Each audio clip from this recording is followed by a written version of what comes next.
Hi, this is Dr. Gordo, and welcome to the Raven the Writing Desk. Today, we are continuing our series on English spelling patterns, and we're tackling the age-old question, I before E? Well, if you know your English spelling, it depends. So in this edition, we are looking at single-syllable words with particular attention to how we produce the sound I in different words. So let's take a closer look.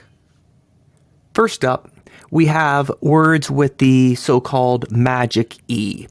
The magic E are words that end in a silent E and have a so-called long vowel earlier in the word. Long vowels say their name. So if you look at these words, trike, dime, ice, live, not to be confused with live, we can hear that long vowel I in all these words here. So there's really not too much to this rule. We're going to go with I before E when we hear I say its name in a single syllable word such as time. Basic spelling pattern. And when it comes to the whole I before E debate, yes, most of the time I becomes before E. When we get into longer words, we're going to see all sorts of different patterns come up, but this one is simple. In these single syllable words, if you hear that long vowel I, it's going to probably have that silent E at the end. As we're going by, do keep in mind that if you need to modify the word for whatever reason, for example, if you're thinking of time as a verb and you're timing somebody who is running, when they are done, you have timed them.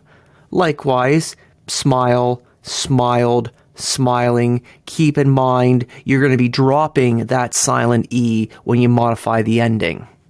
So now, what about when we hear that long I at the end of a word?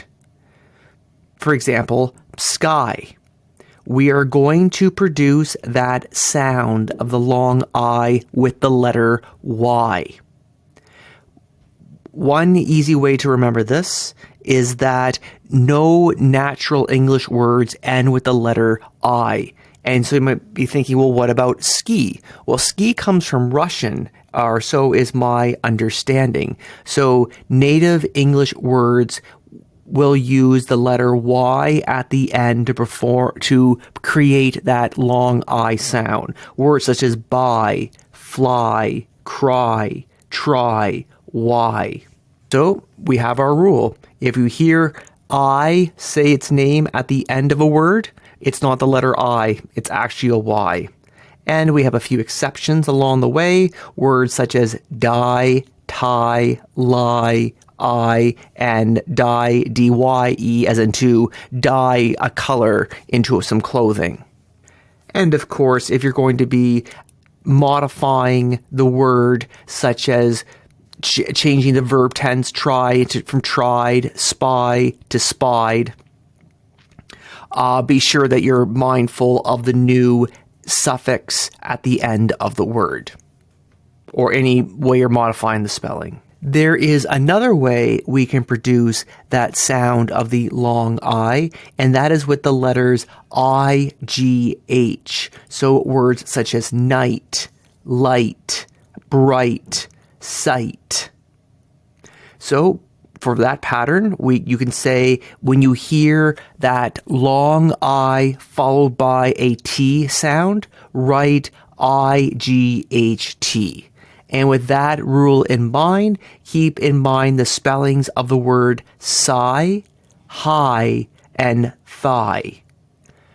Sigh, you can get the same sound by writing S-Y, but that's just a clear spelling mistake that an English language learner would make. I can remember as a child writing high, H-I-G-H, as H-Y, because again, it's performing the same sound. And for the last example there, T-H-Y is actually a word that's no longer in English, modern English, thy, and well, we cover that word in another video. So just keep those modifications in mind. Oh, from the top, when we hear that long I sound, there's three ways we can spell it depending on the word, in order to spell it properly, that is. We've got the letter I followed by a consonant sound and an E, such as the word bike. If we hear that sound at the end of the word, we're going to use the letter Y as in sky.